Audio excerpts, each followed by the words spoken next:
बिस्मिल्लाहिर्रहमानिर्रहीम। अस्सलाम वालेकुम डियर स्टूडेंट्स, कैसे हैं आप। हमारा आज का जो लेक्चर है वो इंडिसेंट एडवर्टाइजमेंट प्रोहिबिशन एक्ट 1963। ऐसे बहुत से लाज जो हमारे पाकिस्तान में मौजूद हैं कि अगर जिन पर इम्प्लीमेंटेशन की जाए तो उसके बाद हमारी जो माशरती बुराइयां हैं जो नामालूम तरीके से फैलती जा रही हैं उनको रोका जा सकता है। एज़ बीइंग लॉयर मेरे ख़्याल में हमारी ये इखलाकी और कानूनी ज़िम्मेदारी बनती है कि इन केस अगर कोई और शख्स इस हवाले से आवाज़ नहीं उठाता तो we have the authority, we have the lessons कि जिसकी बेस पर हम इस चीज़ को आगे पुट फॉरवर्ड कर सकते हैं और इन चीज़ों को आगे लेकर चल सकते हैं। अगर हम लोग इसको रोकने के लिए कोई भी स्टेप नहीं लेते तो जिस तरह ये चीज़ें फैलती जा रही हैं वैसे ही ये आगे बढ़ती चली जाएंगी। ये है क्या? लफ्ज़ ख़ुद बता रहा होगा, indecent advertisement prohibition act. Advertisement अखबार के ज़रिए से, इश्तिहार के ज़रिए से, सोशल मीडिया के ज़रिए से या मेन स्ट्रीम मीडिया के ज़रिए से जो एडवर्टाइजमेंट की जाती है। और कैसी एडवर्टाइजमेंट? इंडिसेंट, नाशाइस्ता किस्म की एडवर्टाइजमेंट।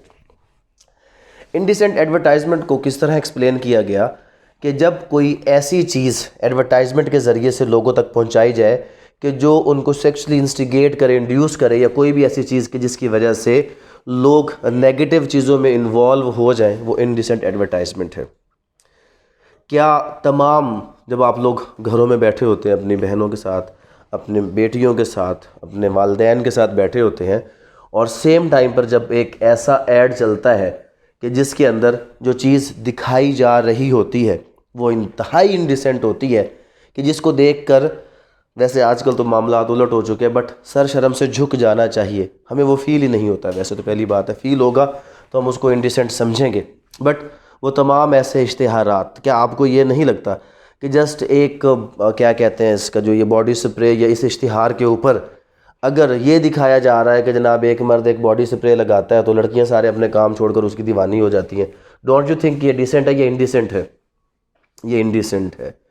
इस तरह एक टूथपेस्ट इस्तेमाल कर रहा है मर्द, और मर्द का टूथपेस्ट इस्तेमाल करके उसके बाद उसका जनाब सांस ऐसा होता है कि सामने बैठी हुई लड़की क्या हो जाती है, उसके ऊपर दीवानी हो जाती है। क्या देखने वाला बंदा इसको नेगेटिव लेगा या नहीं लेगा? या कभी कोई इस किस्म के, इससे बढ़कर जो ख़ास तौर पर ये मनसूबाबंदी के हवाले से या इस किस्म के जो डिफरेंट, जो ये सब्ज़ सितारा और जनाब इस तरह की चीज़ें, ये साथी और XYZ जो आपको इश्तिहारात की सूरत में आपके घरों में दिखाया जाता है, क्या ये इंडिसेंट एडवर्टाइजमेंट नहीं है? क्या आप लोगों को कभी शर्म फील नहीं हुई कि जब आप घर में बैठे हो अचानक जनाब उसमें जोश का जो इश्तिहार, पहले जो इनके इश्तिहारात थे वो टू सम एक्सटेंट इस तरह के थे कि जिसको आप जस्टिफाई कर सकते थे।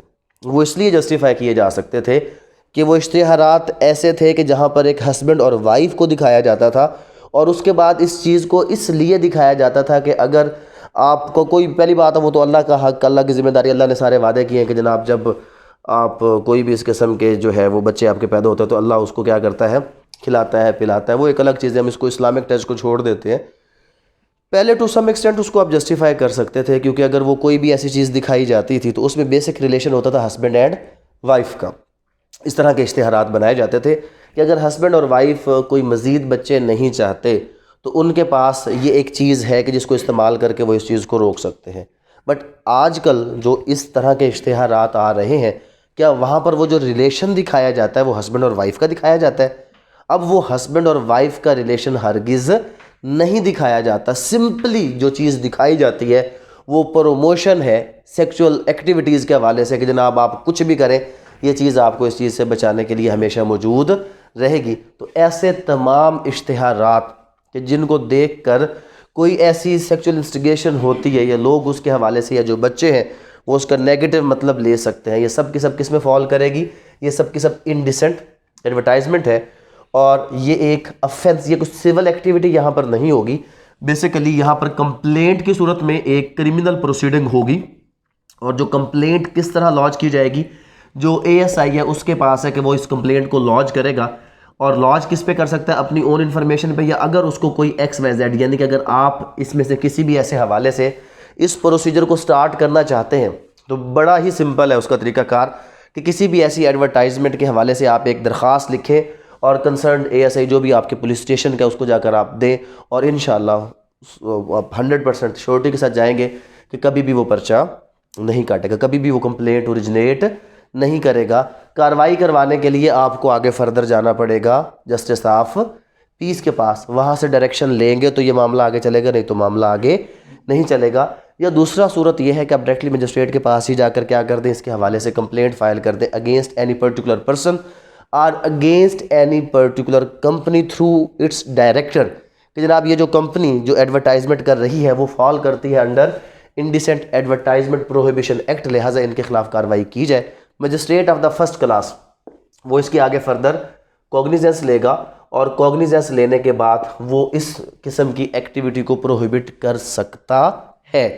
और इस सूरत में फर्स्ट कन्विक्शन की सज़ा अलग आएगी और जो सेकंड कन्विक्शन होगी, सेकंड कन्विक्शन की जो सज़ा है वो क्या होगी, वो अलग होगी।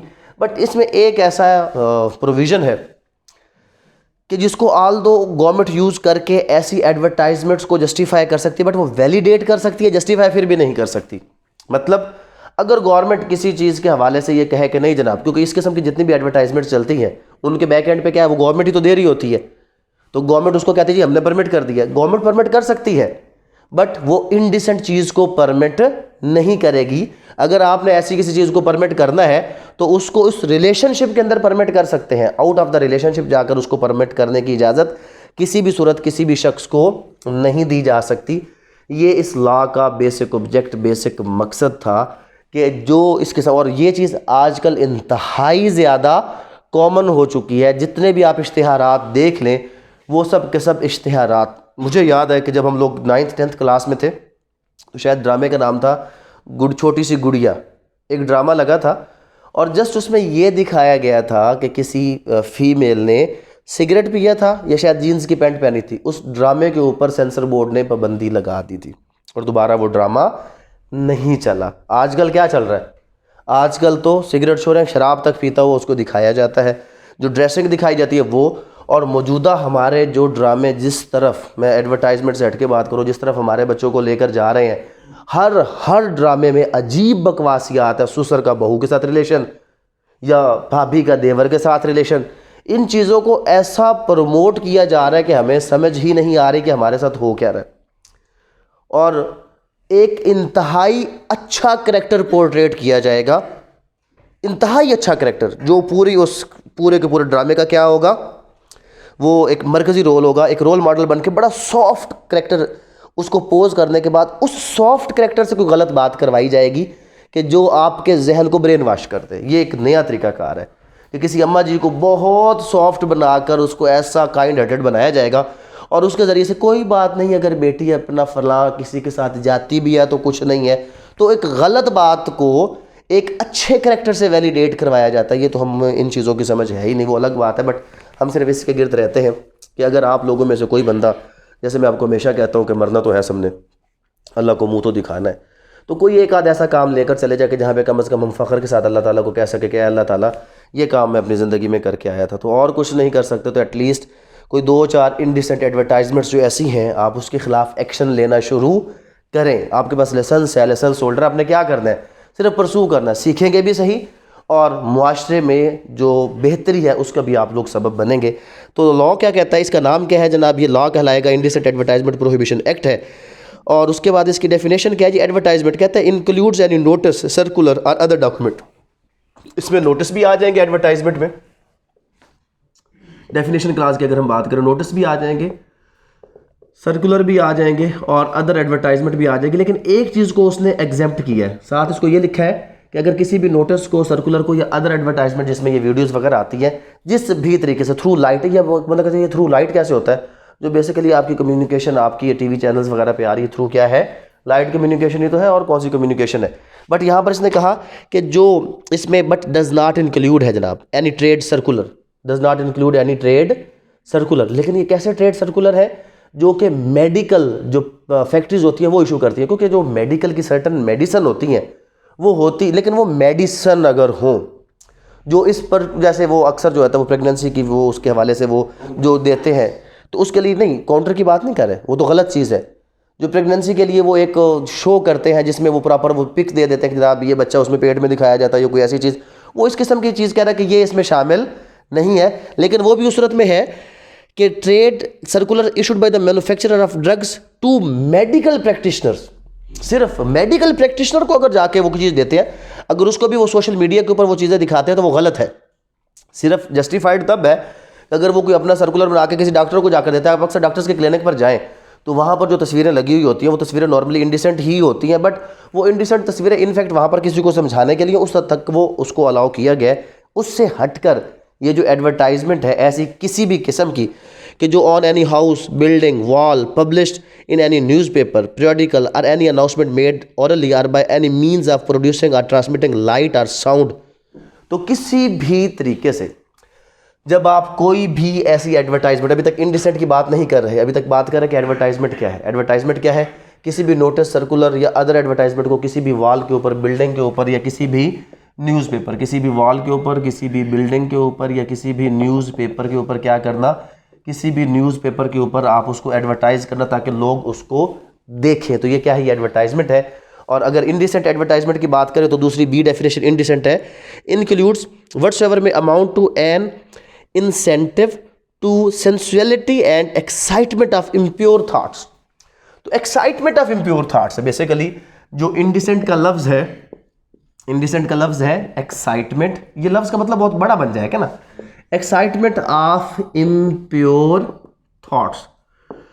जैसे मैंने आपको एग्जांपल दी कि क्या उस परफ्यूम के या उस बॉडी स्प्रे के ऐड से एक्साइटमेंट नहीं मिलती इम्प्योर थॉट्स को? मिलती है ना। या इसी तरह अगर हम बात करते हैं कि जब वो टूथब्रश का और टूथपेस्ट के इश्तिहार में जनाब कोई ऐसी चीज़ है, तो वो तमाम चीज़ें ऐसी हैं जो एक्साइट करती हैं आपके इम्प्योर थॉट्स को। तो सब के सब जो भी ऐसी एडवर्टाइजमेंट है जो आपकी इम्प्योर थॉट्स को एक्साइट करे, वो किस में फॉल करेगी? वो इंडिसेंट में फॉल करेगी। In the mind of ordinary man of normal temperament and has the tendency to deprive and corrupt those whose mind are open to such immoral influence. तो ख़ास तौर पे ये कौन इस पे ज़्यादा करप्ट होता है? आपको अगर ये कहा जाए कि आप कौन से इस पे करप्ट हो रहे हैं, तो आप करप्ट नहीं हो रहे, वो बच्चे इससे करप्ट हो जाएंगे जिनके माइंड्स अभी इस चीज़ को समझने के लिए तैयार नहीं है। बच्चों के माइंड्स करप्ट हो जाएं जिससे जो इम्प्योर थॉट्स को एक्साइट करे, जो लोगों के माइंड्स को करप्ट करे। तो ऐसी तमाम चीज़ें क्या हैं? ये सब की सब चीज़ें आपकी जो आएंगी वो एडवर्टाइज में इंडिसेंट में आएंगी। टेकिंग पार्ट, जो भी शख्स कोई भी किसी भी तरीके से इसमें हिस्सा लेता है, कैसे हिस्सा लेता है? वो ये कार्टून बनाता है, वो ये ऐड बनाता है, या वो जो अदाकारा उस ऐड में शामिल है, या वो जो अदाकार उसमें शामिल है, तो ये सिर्फ उस कंपनी के ख़िलाफ़ नहीं बल्कि every person who takes part in that indecent advertisement ad, वो सब के सब इसमें क्या है? इंक्लूडेड है। और उसके बाद पब्लिक प्लेस का मतलब है कि जहाँ पर advertisement can be seen heard by number of the public. तो जो आप पब्लिक प्लेस से हटकर अगर इसको सोशल मीडिया या मेन स्ट्रीम मीडिया पर ले जाए तो वो सब की सब चीज़ें क्या हो जाएंगी? Can be heard by the public at large हो जाएगा। अच्छा जनाब, प्रोहिबिशन है, सेक्शन 3 ने रोक दिया, no person shall take any part in the publication of any advertisement which is indecent। Publication तो जो आपके जितने भी चैनल है उसको क्या कर रहे हो? तो दर हकीकत पब्लिकेशन। तो जो उसको पब्लिकेशन, वो चैनल ये नहीं कह सकता कि जी हमारा काम था, हमें एडवर्टाइजमेंट दी, हमने क्या कर दिया? उसको प्लेस कर दिया। नहीं, अगर आप पब्लिकेशन कर रहे हैं एज बीइंग अ चैनल तो आप भी उसके बराबर, क्योंकि यहाँ पे जो सेक्शन 3 ने रोका वो किस चीज़ से रोका? पब्लिकेशन शैल के साथ, shall not take part in publication. कोई भी शख्स पब्लिकेशन में हिस्सा नहीं लेगा और क्या नहीं करेगा? No person having the ownership, possession और कंट्रोल ऑफ एनी प्रॉपर्टी और public place shall knowingly allowing any advertisement which is indecent to be displayed on such property और प्लेस। तो जहाँ पर भी ऐसा कोई इश्तिहार अगर किसी भी सड़क के ऊपर लगा हुआ है कि जो इंडिसेंट के उस डेफिनेशन में फॉल करता है तो वो शख्स भी उसका जिम्मेदार है। तो जो पब्लिश करेगा वो भी, जो उसमें हिस्सा लेगा वो भी, और जो उसको डिस्प्ले करेगा वो भी। और इसकी सज़ा कितनी है? पहली बार 6 महीने or with fine or with both है, और दूसरी बार 1 year or with fine or both. Section 4 ने इसकी सज़ा बयान कर दी। और सेक्शन 4 कितनी सज़ा बयान करता है? फर्स्ट टाइम को करेगा तो कन्विक्शन कितनी है? 6 मंथ है, आर फाइन है, आर क्या है? बोथ है। और जब को दोबारा इसको क्या करेगा? कमिट करेगा तो फिर क्या हो जाएगा? 1 ईयर, आर फाइन है, आर क्या है? आर बोथ हो जाएगा इसका। सेक्शन 5 क्या कहता है? सेक्शन 5 कहता है जी कन्फिस्केशन है ऑफ डॉक्यूमेंट एटसेट्रा। तो जो पब्लिक ऑफिसरों को उसको जिम्मेदारी दे दी कि वो उसको क्या कर सकता है, ऐसे तमाम मटेरियल को कन्फिस्केट कर सकता है, यानी कि जो इश्तिहारात हैं ये ऐसी तमाम चीज़ें जिसके ज़रिए से उस चीज़ को डिसिमिनेट किया जा रहा है among the public at large, तो उसको क्या किया जा सकता है, कन्फिस्केट या जब्त किया जा सकता है। और सेक्शन 6 ने कहा कि अगर ये act was performed by the company, तो क्या कंपनी को भी सज़ा होगी या सज़ा, क्योंकि ये जितने भी एक्ट परफॉर्म किए जाते हैं अभी तो इंडिविजुअल पर्सन तो नहीं होते ना, ये जितने भी ऐसे एड्स हैं ये सब के सब कौन डिस्प्ले करवाते हैं, कंपनीज। तो अगर वो एड कंपनी डिस्प्ले करवाएगा तो अब who is responsible for that ad, तो क्या वो तो क्या कंपनी को सज़ा होगी? अगर कंपनी को सज़ा होगी तो कंपनी में यहाँ पर तो इम्प्रिजनमेंट है, तो क्या कंपनी को इम्प्रिजनमेंट होगी या नहीं होगी? अगर होगी तो कंपनी के किस शख्स को इम्प्रिजनमेंट होगी? Section 6, if the person contravening any division, जो आप हमने यहाँ पे पढ़ा, of this act is a company, every person who at the time of the offence was committed was in charge and was responsible to the company. जो in charge था उसको ये सेक्शन जो हमने 4 में सज़ा पड़ी वो सज़ा दी जाएगी, यानी कि उसको इम्प्रिजनमेंट दी जा सकती है। और इंचार्ज ऑफ द कंपनी कौन होता है? जो उसका डायरेक्टर होता है। एज पर कंपनी एक्ट जो भी उसका डायरेक्टर या सीईओ होगा, तो डायरेक्टर या सीईओ बेसिकली क्या होता है, वो इंचार्ज ऑफ द कंपनी होता है। कभी भी कोई कंपनी अपने सीईओ और साइनिंग अथॉरिटी के बगैर नहीं चलती। एससीसीपी जब भी किसी कंपनी को रजिस्टर करता है तो आप प्रॉपर उसमें डॉक्यूमेंट एक सबमिट करते हैं जिसमें आप बताते हैं कि who is in charge of that company, who is in the signing authority. तो जो साइनिंग अथॉरिटी ऑफ दैट कंपनियों को उसको ये सज़ा सेक्शन 4 के तहत दी जा सकती है। अब बात ये आ गई कि इस मुकदमे को लेकर कैसे चलना है। तो उसने कहा जी कि complaint by a police officer without prejudice to the right of any other person to make a complaint. अब अगली बात पढ़ ली कि नहीं पढ़ ली? पहली चीज़ क्या है? अब सवाल ये आ गया क्योंकि ऊपर इसका जो हेड है complaint by a police officer, complaint by a police officer. अच्छा, अब इस पे अगर हम प्रॉपर तरीके से चलें तो क्योंकि यहाँ पे इस लॉ ने ये कहा कि अगर कोई और बंदा कंप्लेंट ना करे तो पुलिस वाले की जिम्मेदारी है कि वो कंप्लेंट करे, तो इस बुनियाद पर पुलिस को भी पार्टी बनाकर उसके खिलाफ भी कार्रवाई करवाने के लिए हम पीपीसी का सहारा ले सकते हैं कि ये आपका काम था जो आपको करना चाहिए था और आपने ये काम नहीं किया। क्यों नहीं किया? ये चीज़ हो सकती है अगर हम किसी ऐसी सोसाइटी में रहते हों कि जहाँ पर लॉ प्रिवेल करता हो, जहाँ पर जजेस वाकई जजेस हों, कोर्ट ऑफ जज जो है वहाँ पर जुडिशल फंक्शन ही परफॉर्म होते हो, हमारे जैसे वाले फंक्शन परफॉर्म ना होते हो, बट फिर भी कोशिश करेंगे, हम जोर लगाना शुरू करेंगे। अब अगर मेरी ही तरह हम सब लोग क्रिटिसाइज ही करते रह जाएं कि ये भी गलत है, ये भी गलत है, तो गलत गलत नहीं रुकेगा। कोई बंदा स्टेप लेकर उसको सही करने के लिए बढ़ेगा तो शायद कोई उसमें बेहतरी आए। क्रिटिसाइज करने से कभी भी सिस्टम में बेहतरी नहीं आती, एफर्ट करने से आती है। बट यहाँ पे तरीकाकार क्या है? कहता जी without prejudice to the right of any other person to make a complaint of an offence under this act, a police officer not below the rank of SI sub inspector who receives information that such an offence has been committed shall, if he is satisfied as to the truth of the information, make a complaint of offence in writing to the nearest magistrate having jurisdiction। तो magistrate को या तो कौन बताएगा? SI बताएगा, sub inspector बताएगा। लेकिन वो कहता है विदाउट प्रिजुडिस कि अगर कोई अदर पर्सन है तो अदर पर्सन भी डायरेक्ट किसको अप्रोच कर सकता है? अदर पर्सन भी डायरेक्ट अप्रोच कर सकता है मजिस्ट्रेट को। अगर अदर पर्सन मजिस्ट्रेट को अप्रोच नहीं करता तो अगर ऐसी कोई भी इंफॉर्मेशन डायरेक्टली किसी पुलिस वाले के पास आती है तो वो किसको रिपोर्ट करेगा? मजिस्ट्रेट को, कि जनाब ये एडवर्टाइजमेंट जो है ये इनडिसेंट एडवर्टाइजमेंट में फॉल करती है, लिहाजा इसको रोका जाए। तो किस मजिस्ट्रेट के पास जाएगा? जुरिस्डिक्शन कौन सी है जनाब? Magistrate of the first class. किसके पास आएंगे? ये magistrate of the first class के पास आएंगे। और ये क्या होगा? कंप्लेंट। क्या होगा? कंप्लेंट। तो जब भी आप कोई भी ऐसी इनडिसेंट एडवर्टाइजमेंट के हवाले से इसको आगे फॉरवर्ड करना चाहेंगे तो आप अंडर सेक्शन 200 क्या करेंगे? अंडर सेक्शन 200 मजिस्ट्रेट को एक प्राइवेट कंप्लेंट फाइल करेंगे जिसमें आप उस इनडिसेंट एक्टिविटी जिसके बारे में सेक्शन 2 ने डिफाइन किया कि इनडिसेंट एडवर्टाइजमेंट क्या है और उसके बाद सेक्शन 3 का हवाला देंगे कि ये प्रोहिबिटेड है, तो आप कंप्लेंट फाइल करेंगे अंडर सेक्शन 4 जो पनिशमेंट का सेक्शन है उसका, कि जनाब इसके तहत ये जो एडवर्टाइजमेंट है ये किस में फॉल करती है? इनडिसेंट एडवर्टाइजमेंट में फॉल करती है। लिहाजा ना सिर्फ इसको रोका जाए बल्कि उसको पनिश भी किया जाए। ऐसी चीज़ें बहुत सी होंगी। अगर आप वाकई अपनी ज़िंदगी में किसी मकाम तक पहुंचना चाहते हैं तो ये वो सीढ़ियाँ जो आपको वहाँ तक लेकर भी जाएंगी, बट नीयत मकसद किसी मकाम तक पहुंचना ना हो, नीयत और मकसद अल्लाह ताला की रज़ा अगर आप रखें कि इसलिए कि मुआशरे से वो बुराई या बेहयाई को हम क्या करें? ख़त्म करें। अगर इस नीयत के साथ आप ऐसा कोई भी काम करेंगे तो जो इस मामले में आपको एक एक्सपोजर मिलेगा, कॉन्फिडेंस मिलेगा और आपको आगे बढ़ने के मौके मिलेंगे, उसके साथ साथ आपकी जो आखिरत है वो भी क्या होती चली जाएगी? थोड़ी थोड़ी सीधी होती चली जाएगी। Officers to be deemed to be public servant. कौन से officer to be deemed to be public servant है? Every person authorise under section 5। Section 5 में क्या था? सेक्शन 5 में था कन्फिस्केट करना, जब्त करने वाला, वो बंदा पब्लिक ऑफिसर होगा। इंडेमनिटी है जनाब, नो सूट, प्रोसिक्यूशन और other legal proceeding shall lie against any person for anything which is in good faith done or intended to be done under this act. जब कोई भी बंदा गुड फेथ में, यानी कि पुलिस वाला गुड फेथ में करेगा तो उसकी क्या है? इंडेमनिटी है, उसके खिलाफ कोई भी कार्रवाई नहीं हो सकती। अब अदर लॉज नॉट अफेक्टेड है। अब यही चीज़ जो मैं आपको बता रहा था सेक्शन 12, इसके ऊपर जो सबसे बड़ी रुकावट होगी आपको, वो कौन सी होगी? सेक्शन 12। सेक्शन 12 कहता है कि अगर गवर्नमेंट किसी को एग्जेम्प्ट कर दे, इनफैक्ट जब भी आप किसी भी ऐसे इश्तिहार जो मनसूबाबंदी के हवाले से नेगेटिव किस्म के इश्तिहार आते हैं, तो जब भी आप करेंगे फ़ौरन सेक्शन 12 का आपको क्या दे दिया जाएगा?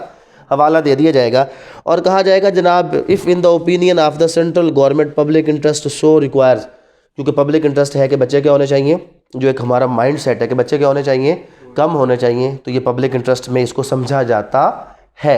तो इसमें वो अलाउ कर सकता कि नहीं जनाब, ऐसी कोई भी चीज़ आप क्या कर दें, उसको अलाउ कर दें, क्योंकि in the interest of the public अगर सो रिक्वायर्ड इट में by notification in the official gazette direct that the provision of section 3 shall not apply. तो अब एक तो ये है कि अगर पहले उसमें डायरेक्ट किया गया है तो वो आ गया, पहली बात है किसी को डायरेक्ट नहीं किया गया होगा। अगर डायरेक्ट किया भी गया है तो फिर भी किसी भी सूरत में आप इंडिसेंट एडवर्टाइजमेंट को प्रमोट नहीं करेंगे, आप उसको शरीयत के असूलों से नहीं निकाल के ले जाएंगे। अब शरीयत के असूलों में इसको वापस लेकर आने के लिए आप ऐसा करें, कॉन्स्टिट्यूशन खोल लें।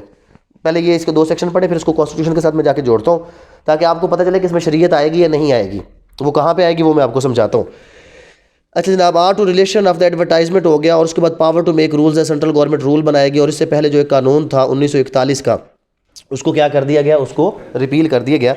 अब इसमें जब आप इसका प्रीएम्बल देखें, कहता है जी आर्टिकल 131 क्लास 2, वो उसके तहत ये लॉ इन्फोर्स हुआ है। 131 क्लास 2। अब कॉन्स्टिट्यूशन खोल लें, उसका आर्टिकल 131 खोल लें और 131 आर्टिकल की जो क्लास 2 है वो इस्लामिक प्रोविज़न के मेरे ख्याल में चैप्टर होगा 131 क्लास 2 वाला। और 131 क्लास 2 में किधर गया जनाब? 131 क्लास 2 ही क्या है? इसमें हवाला क्या है ऑफ द आर्टिकल? अच्छा ये एक और बात है, मज़े की बात है। नहीं नहीं गलत नहीं है, मज़े की बात ये है कि ये किस दौर का कानून है? 1963 है ना। ये आर्टिकल 131 क्लास 2 है 1962 के कॉन्स्टिट्यूशन की, ठीक है। वो इस्लामिक प्रोविज़न वाले तब चैप्टर और थे और अभी तक किसी ने, क्योंकि इस कानून को किसी ने हाथ तो लगाया नहीं होगा, तो कौन इस पर जाके वो आर्टिकल चेंज करिए। जो आर्टिकल का हवाला दिया हो ये उस आर्टिकल का है। बट सेक्शन 12 में गवर्नमेंट अगर किसी भी सूरत में इसको डिफेंड करना चाहे तो वो डिफेंड किसी इलिसिट एक्टिविटी को कभी भी प्रमोट करने की, क्योंकि प्रिंसिपल्स ऑफ पॉलिसी भी है हमारा। और उसके बाद अगर यहाँ पर आपको रेमेडी नहीं मिल रही, यहाँ पर आपको रेमेडी नहीं मिल रही, तो क्या कोई बड़े किसी फोरम पे आप जा सकते हैं? पहली बात है अल्टरनेट इफेक्टिव रेमेडी है, बट अगर अल्टरनेट इफेक्टिव रेमेडी ना हो तो क्या कहीं से हम इसको कॉन्स्टिट्यूशन में लेकर जा सकते हैं कि हम कॉन्स्टिट्यूशनल पिटीशन लगा दें इसके ऊपर? लेकिन मुसीबत है कि कॉन्स्टिट्यूशनल पिटीशन के हवाले से जो इस्लामिक वे ऑफ लाइफ है वो प्रिंसिपल्स ऑफ पॉलिसी है, और प्रिंसिपल्स ऑफ पॉलिसी जो है वो इन्फोर्सेबल एट लॉ नहीं है। फंडामेंटल राइट्स क्या है? वो इन्फोर्सेबल एट लॉ है। अब फंडामेंटल राइट में अगर हम पढ़ें तो उसमें राइट टू लाइफ भी है, राइट टू प्रॉपर्टी भी है। क्या उसमें कोई ऐसा राइट है कि जो हमें डायरेक्ट कर रहा हो कि जिसके ज़रिए से इसको 199 में हम लेकर आए? कुछ ऐसा क्या है? ऐसा कहाँ पे? वो तो प्रिंसिपल्स ऑफ पॉलिसी और वो इन्फोर्सेबल एट लॉ नहीं है। जो रिलीजन है या इस्लामिक वे ऑफ लाइफ है वो कहाँ पे जाएगा? वो जाएगा आपका प्रिंसिपल्स ऑफ पॉलिसी, और प्रिंसिपल ऑफ पॉलिसी जो है वो इन्फोर्सेबल एट लॉ नहीं है। यहाँ पर इन्फोर्सेबल एट लॉ अगर है तो वो तो फंडामेंटल राइट है। फिर ये राइट टू लाइफ में इसको कहीं पर हम एडजस्ट करेंगे कि जी लाइफ का मतलब है एक ऐसी लाइफ जो इस्लामिक उस असूल के मुताबिक है, क्योंकि पाकिस्तान का मकसद यही है कि इस्लाम और कुरान के ख़िलाफ़ कोई भी यहाँ पर लॉ नहीं लाया जा सकता। बट वो थोड़ा मुश्किल हो जाएगा। बट सिंपल क्या है कि अब अगर आप कोई अपनी ज़िंदगी में कुछ भी ऐसा करना चाहते हैं कि जिसमें आप कल को अल्लाह ताला को मुंह दिखाने के काबिल हो जाएं, तो कोई एक ऐसी एडवर्टाइजमेंट जो मुआशरे में आपको बुरा लग रहा है कि ये बुराई, लेकिन तब होगा जब आपको कोई चीज़ बुरी लगेगी, तब जब आप उसको महसूस करेंगे कि इससे मेरी बहन, मेरा भाई, छोटा बेटा जो है, बच्ची है, वो मेरी ख़राब हो सकती है। जब हमें कोई भी ऐसी चीज़ अगर हम महसूस करते हैं, लेकिन उसके बाद एक चीज़ ज़हन में रख लेना, ऐसी कोई भी रिट शीट लगाने से पहले, कंप्लेंट फाइल करने से पहले अपनी फेसबुक ज़रूर चेक कर लेना। उसके अपलोड्स में से अगर कोई ऐसी इंडिसेंट चीज़ है तो उसको आपने क्या करना है, पहले डिलीट करना, बाद में पता चले कि जनाब जो डिफेंडेंट है वो आपकी फेसबुक आईडी खोल कर लाके जनाब लिख लो, खुद तो तुमने ये है, खुद क्या है वो क्या होता है, दूसरों को नसीहत खुद मियाँ फसीहत। तो पहले आपने अपनी जो है वो हालत सीधी करनी और उसके बाद फिर इस तरह के। तो ऐसी बहुत सी चीज़ें हैं जो हमारी माशरती बुराइयों का सबब बन रहा है, जिसके हवाले से कानून मौजूद है, बस इम्प्लीमेंटेशन की ज़रूरत है। और इम्प्लीमेंटेशन के लिए हमने क्या करना है, जस्ट एक कंप्लेंट फ़ाइल करनी है अंडर सेक्शन 200, 10-12 रुपये टोटल उसके ऊपर ख़र्चा आएगा। जाकर कोई एक कंप्लेंट किसी भी मजिस्ट्रेट के पास आप फ़ाइल कर दें, प्रोसीजर की भी आपको समझ आ जाएगी, चीज़ें भी आपको समझ आ जाएंगी। बट मोर ओवर क्या होगा, जिस कंपनी के ख़िलाफ़ आप जाएंगे तो डेफिनेटली अगर आप किसी ऐसी कंपनी के ख़िलाफ़ चले जाते हैं कि जहाँ पर उसमें मीडिया ऐसे केसेस में इन्वॉल्व होता ही होता है। अगर हमारा मीडिया ऐसा फजूल तरीन मीडिया मैंने कोई दुनिया में नहीं देखा होगा, इंडिया वाले लोग वैसे बदनाम है, जो पिछले 4 दिनों से 13 सिगरेट की एडवर्टाइजमेंट को पूरा मीडिया आपका चला रहा है कि जी उसकी चोरी पे पर्चा क्यों नहीं। किस बेवकूफ़ को नहीं पता कि just for the sake of fun ये चीज़ जो है उसको क्रिएट किया गया है। तो वो उम्मीद है कि ऐसी किसी अच्छी चीज़ पर वैसे तो नहीं आएगा, बट जब उनकी डायरेक्ट दुम पे पाँव आएगा तो कोई ना कोई बंदा उस पर आकर इस चीज़ को शायद जो है वो लेकर आए कि जनाब ये क्या है, क्यों है। तो आपको वो जो एक सोशल मीडिया या मेन मिस्ट्री मीडिया की प्रमोशन है वो भी इसके हवाले से मिल सकती है। दुनियावी फ़ायदे भी हैं, बट अगेन वही है कि दुनियावी नहीं, फ़ायदा कौन सा होना चाहिए, आखिरत का। तो जितनी ऐसी इंडिसेंट एडवर्टाइजमेंट्स हैं जिनके हवाले से आपको लगता है कि ये एक्साइट कर सकती है इम्प्योर थाट्स को, उसके हवाले से लॉ मौजूद है, ज़रूरत है सिर्फ इसकी इम्प्लीमेंटेशन की।